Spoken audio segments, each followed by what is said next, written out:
Hey beauties, and welcome back to my channel. Oh my goodness, I cannot believe that I am sitting here making another video. It has been a minute, it has been a while, but I am coming back, okay? Consider this your notice that I'm back. And if this is your first time here, then welcome. Please check out some of my other older videos that I have on my channel. But yes, girl, we're getting back into this hair and these looks and these reviews. So I'll be starting with this one. This is Letitia, which I have already reviewed on my channel in her natural length. But this time I was really inspired by Kyra Sean's video where she cut Letitia.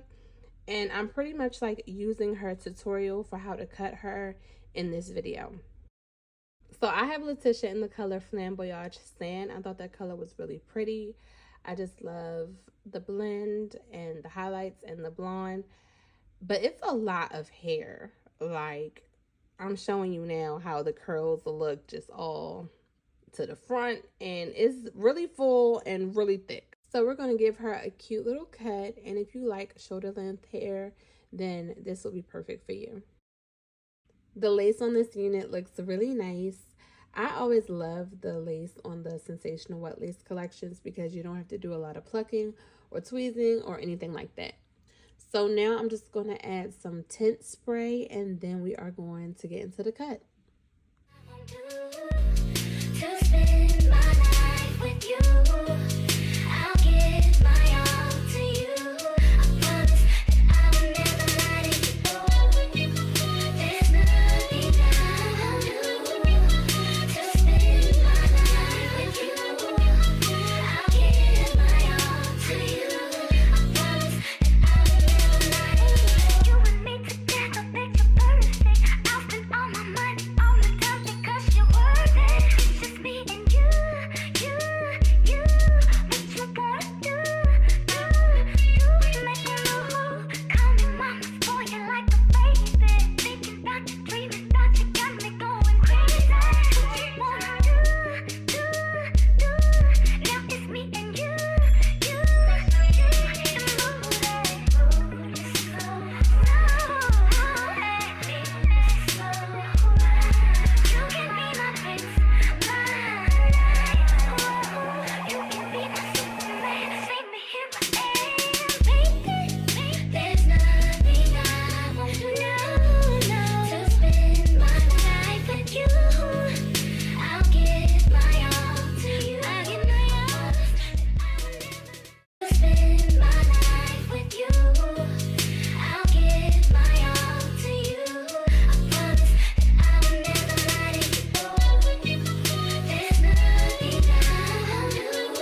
This is the final look. What do we think? I'm always nervous about cutting hair, but I think it turned out super cute. I love like the bob look and the fluffy layers. Let me know what you think about this in the comments below. I always talk back. So if you enjoyed this video, please leave me a like. Let's talk in the comments. And I appreciate you so much for watching. I'll catch you on the next one. Bye.